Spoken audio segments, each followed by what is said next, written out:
Heç olubmu ki, lap yatmaq istəyəndə beynin qəfil qərar versin ki, əsrin ən cavabsız suallarını sənə sırılsın? Səhəri gün riyaziyyat imtahanım var idi. Güya dincəlib gümrah durmalıydım.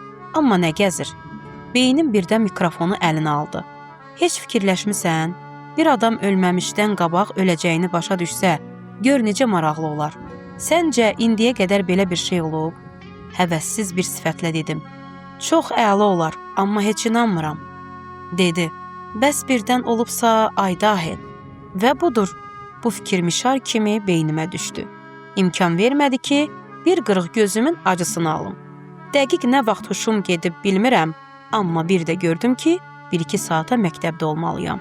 Səhər tezdən, vində olsum yüklənən kimi bütün yolu elə hey gecəki fikirləri fırladırdım. Məktəbə 2 küçə qalmış Pərisanı gördüm. Pəri, Pəri, səncə indiyə qədər kimsə ölməmişdən qabaq öləcəyini hiss edib? Əleyküm əssalam, mənim də sabahım xeyir. Yenə sənə nə olub, haran qaçıb? Yox, bu dəfə problem başımdadır. Öz-özünə zülm eləyir. Sən suala cavab ver. Nə bilim valla, heç elə şey olar. Əl çək bizdən sabah-sabah, canın haqqı. Bu əl çək bizdən sözü növbəti 2-3 gündə bu sualı kimə verdimsə, hamısının ortaq cavabı oldu. Cavabsız sualların içində itib batmışdım. Otağımda büzüşüb qalmışdım ki, birdən din müəllimimizin dedikləri yadıma düşdü. Adi adamların başına belə şey gəlməyib. Amma bəlkə qəlbi çox nurani olan bir belə şeyləri hiss eləyə bilər. Hər şey Allahın iradəsindədir də. Nurani qəlb ifadəsi mənə qəribə gəlirdi. Bundan əvvəl cəmi bircə dəfə Rəhpuyan mərkəzinin tədbirlərinin birində oradakı xidmətçilərdən birinin dilindən eşitmişdim. Başqa birinə deyirdi. Bura adamın qəlbinə nur 90 dərəcəlik bucaqla düşür. Doğrudan qəlb necə nurani ola bilər ki? Beynimin bir tərəfi elə bir məndən bac alacaqmış kimi deyir. Azdır cavabsız suallarımız, indi də birini sən uydurdun. Amma mən beynimə yazğım gələcək qədər rəhimli deyildim. Onda da arsız idim.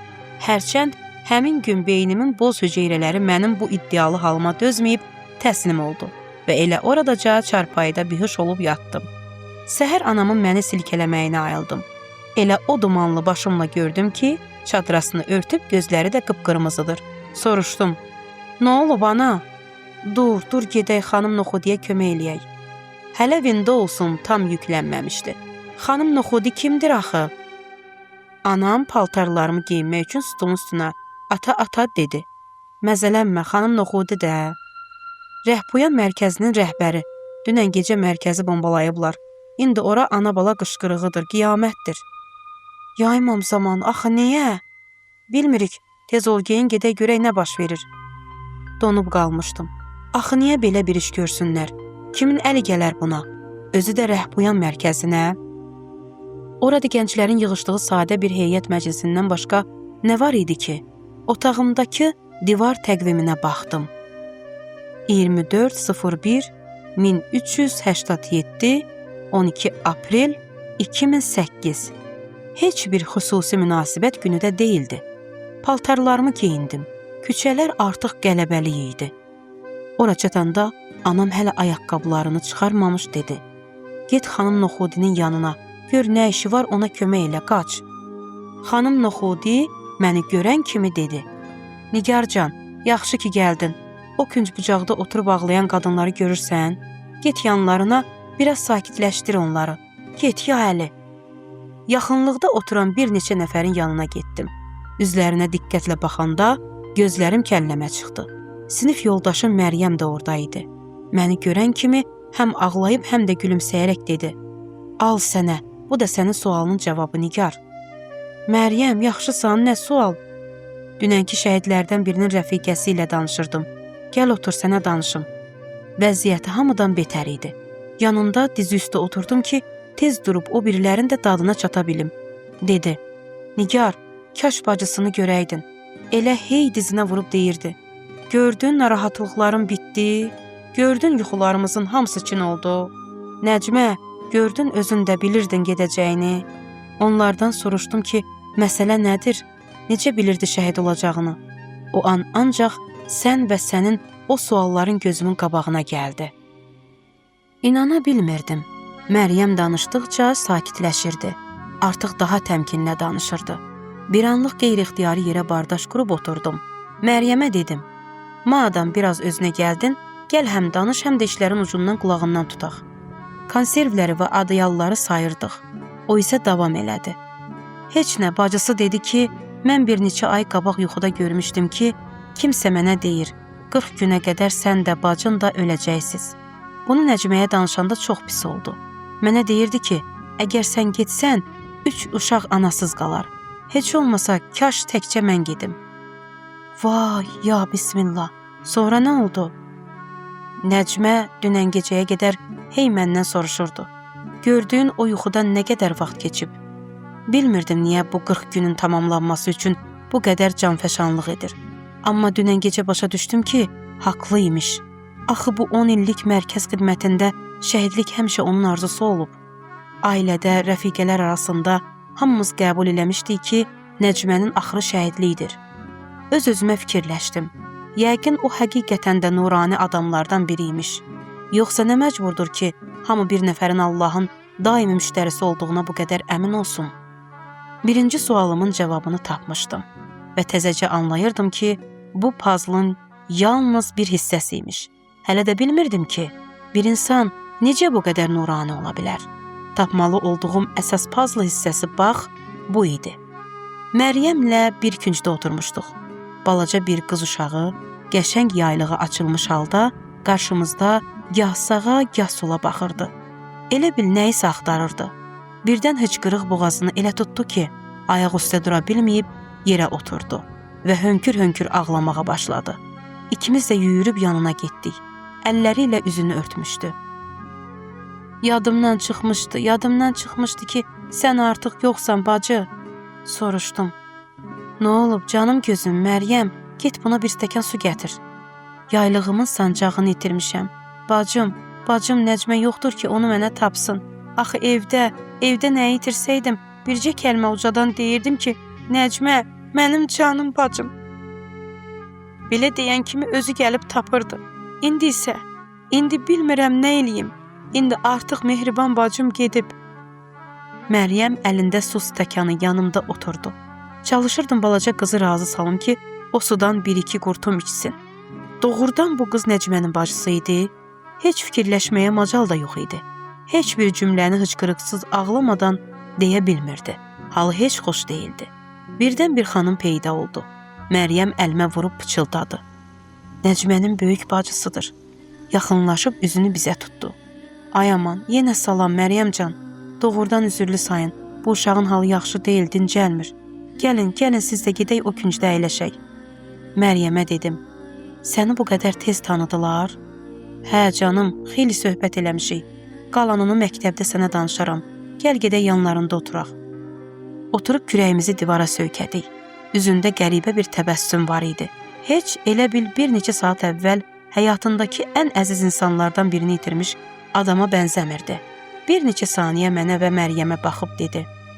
Yorulmayasız, zəhmət çəkdiniz. Fatimə mənim və Nəcmənin balaca bacısıdır.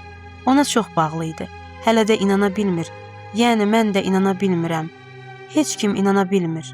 Nəcmə hamının qeydinə qalırdı.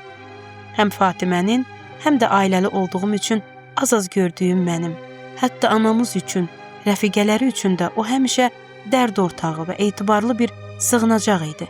Bilmirəm bura tədbirlərə nə qədər gəlirsiz, bir neçə ildir ki, asayiş xidmətçilərinin rəhbəri idi. İşində ciddi idi, amma yüksək əhval-ruhiyyəsi və bitib-tükənməyən enerjisi hamıya təsir eləyirdi. Məryəm dedi. Əslində mən onu bir neçə dəfə görmüşdüm. Bir dəfə rəfiqəm onun məsul olduğu bir tədbirə gecikmişdi. Deyirdi ki, əvvəlcə çox sərt və quru şəkildə intizama əməl eləməyini tapşırıb. Deyəsən, rəfiqəmə biraz toxunubmuş bu hərəkəti. Amma sonra bacınız onunla danışıb və deyib, uşaqlar, ürəyinizə salmadınız ki, bağışlayın əgər xətrinizə dəydimsə. Nizam-intizam pozulmasın deyə xəbərdarlıq eləmək mənim vəzifəm idi. Qısası elə oradaca könüllərini almışdı. Ürəyimdə dedim, nə qədər mehriban və sevimlidir, nə qədər tanış, nə qədər oxşar. Bu şəhid qızın kimliyi mənim üçün puzzlın yeni bir hissəsini həll eləmək kimi idi. Şəklini görə bilərəm, Balaca bir şəkli ovcuma qoydular. Birdən yerimdə quruyub qaldım. Bu həmin o xidmətçi xanımdır. Bir gecə onu burada görmüşdüm. Pərisa ilə gəlmişdik. Mərasimin ortasında söhbət eləyirdik. Yadımdadır, xidmətçilərdən biri çox pis tonla bizi susturmağa çalışmışdı. Mənim də acığım tutmuşdu. İnadına daha betər eləmişdim. Sonra kimsə yaxınlaşıb əlini çiynimə qoydu. Başımı qaldıranda gülərüz bir sima gördüm. Əli ilə mənə sakit ol işarəsi verib getdi. Elə həmin gecə görmüşdüm ki, kiməsə deyirdi. Bura adamın qəlbinə nur 90 dərəcəlik bucaqla düşür. Bu da tapıldı. Məryəm şəklə baxıb dedi. Nə qədər də sadə, səmimi, təmtəraqsız görünüşü var imiş. Bacısı əlavə elədi. Çox sadə yaşayırdı. Boş-boşuna pul xərcləyib xarici görünüşünə düzən verməyi sevməzdi. Elə hünəri də o idi ki, buna baxmayaraq həmişə baxımlı və şıq görünürdü. Danışırdılar ki, bir gün əynində təzə paltar varmış. Rəfiqəsi zarafatla deyib. Nəcmə, bu paltarın mənim olsun. O da elə ciddi-ciddi paltarı ona bağışlamaq istəyib. Ürəyi o qədər saf idi ki, uşaqlar ona deyirdi. Nəcmə, sən başqaları kimi gözəlliyin üçün vaxt ayırmadın. Amma zatın o qədər təmiz və sevimlidir ki, hər vəziyyətdə gözəl görünürsən. Eyni ilə o nurani qəlb söhbəti kimi, eyni ilə o itmiş puzzle hissəsi kimi. Soruşdum, yəni tam olaraq necə biri idi ki, deyirdilər, zatın ay kimi gözəldir. Bacısı cavab vermək istəyirdi ki, anam birdən arxamda peyda oldu. Dərs məktəb bəhanəsi ilə məni ayağa qaldırdı ki, evə gedək. Mən uzaqlaşanda sualımın cavabında bircə bunu dedi. İmam Rıza, ancaq İmam Rıza əleyhissalam. Səsi bütün gecəni beynimdə əks səda verdi. Məryəm məktəbə gəlməmişdi ki, ondan soruşum. Bir gün sonra elə bil puskuda durubmuşam kimi yaxaladım onu. De görün mənə, Nəcmədən danış. Tam olaraq necə biri idi ki, zatı belə təmiz və gözəl idi? Şəxsiyyəti o qədər böyük idi ki, qeyri-ixtiyari günahdan zəhləsi gedirdi. Hamı bilirdi ki, Nəcmə olan yerdə qeybətə yer yoxdur. Başqalarına da öz məntiqi ilə başa salırdı. Deyirdi ki, bir nəfər sənin arxanca pis danışanda, bu nə qədər can incidici olursa, biz də başqaları haqqında eyni şeyi su içmək kimi asanlıqla eləyirik. O elə edirdi ki, başqaları da hər hansı bir yanlışa onun gözü ilə baxsınlar. Belə olanda onlar da qeyri-ixtiyari olaraq elə çirkin işlərdən utanır və uzaq dururdular. Nə maraqlı, sənin kimi hər şeyi dəlil-sübutsuz, məntiqsiz, qəbul eləməyən biri ilə rəfiqə olmalıymış. Hə, doğrudan da, vay, dayan bunu sənə deməmişəm. Nəyi? Bacısı mənə uşaqlıq şəkillərini göstərdi. Bütün şəkillərdə hicablı idi. Hətta bir tel saçı belə çöldə deyildi. Təsəvvür elə, o boyda uşaq. Deyirdilər elə uşaqlıqdan indiyə qədər belə qalıb. Çox qəribə idi, Nigar, çox. Qəribə idi? Nə qəribə idi axı? Dedə, səncə meyit tərpənə bilər? Dəli olmusan? Əlbəttə yox. Yenə xəstə beynimə başqa bir sual saldın. Niyə bu puzzle tamamlanmır axı? Narahat olma, bu hissə məndədir. Belə bir şey ola bilər. Dedim axı, hicabı onun üçün nə qədər önəmli olub. O dərəcədə ki, dəfələrlə elə öz bacısına demişdi. Öləndə Allah xatirinə müğayət olun ki, naməhrəm bədənimi görməsin. Vay, Məryəm, Həzrəti Zəhra salamullahın vəsiyyətnaməsi yadıma düşdü. Nə qədər də ona bənzəyirmiş. Sırağa gün anam anası ilə danışmışdı. Deyirdi ki, dünən cənazəsini ekspertiziyaya aparanda başının arxasındakı qəlpənin şəklini çəkmək üçün gərək başını döndərəydilər. Həkim yarılma üçün bədənini soyundurmağı tapşıranda elə həmin an başı çox rahatca dönüb heç bir naməhrəm bədənini görmədən şəklini çəkiblər. Qəlbimə qəribə bir hiss oldu. Ancaq nurani adamlar üçün.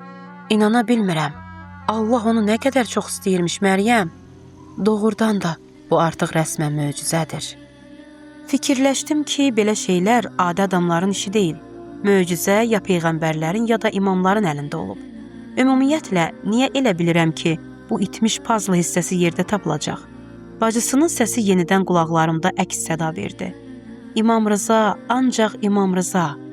Səncə, bacısı niyə İmam Rızadan danışdı? Dedi ki, nurani olmağının sirri İmam Rıza əleyhissalam idi. Nə bilim valla, heç nə xatırlamıram. Adı da İmam Rızanın anasının adı ilə eynidir. Biraz fikirləş, heç nə xatırlamırsan? Bu puzzle'ın bircə hissəsi qalıb. Elə bir hissə ki, nə qədər axtarıramsa tapa bilmirəm. Ay aman, düz deyirsən ha. Nəsə deyirdi. Dedi ki, anası elə bu niyyətlə adını Nəcmə qoyub. Uşaqlıqdan da İmam Rızanı bir başqa cür çox istəyirmiş. Hamı onu belə tanıyırmış. Universitetdə ixtisası da imamşünaslıq imiş. Təsəvvür elə, imamşünaslığın dərsləri o qədər ağırdır ki, hər adam dözə bilməz. Görünür, həm də çox çalışqan tələb olub.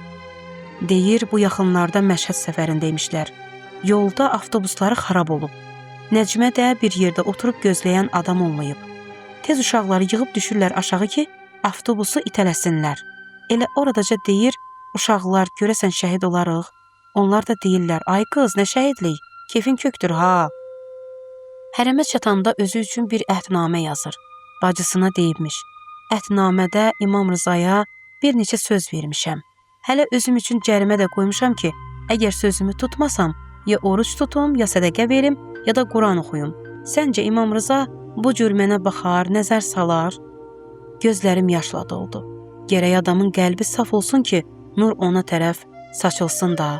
Doğrudan da elə bil həyatının ən böyük arzusu İmam Rıza əleyhissalamın ona nəzər salması imiş.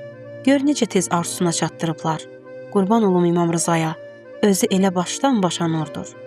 Öz-özümə dedim, insanın qəlbinin nurani olması hələ hekayənin hamısı deyilmiş. Əsas olan o nurun qaynağıdır. O qaynaq ki, onu görmək üçün yerə yox, göyə baxmalısan. Düz deyirlər ki, Əhl-i əleyhissalam nur çeşmələridir. İranın günəşi isə İmam Rıza əleyhissalamdır. Qəlbini təmizləyib, ondan istəsən, səni elə qoruyarlar ki, Allah özü o qəlbin müştərisi olar. Bu Allahın öz peyğəmbərlərindən sonra yerdə qoyduğu həmin o xəzinədir. De, mən sizdən bunun risalətin müqabilində qohumluq məhəbbətindən, Əhl-i Beytə sevgidən başqa bir mükafat istəmirəm. Həmin o puzzle hissəsi, elə özünün dediyi kimi, bir anlıq sanki mənim də qəlbim işıqlandı. Elə bil bu puzzle'ın sonuncu hissəsi bütöv bir nur parçası ilə doldu.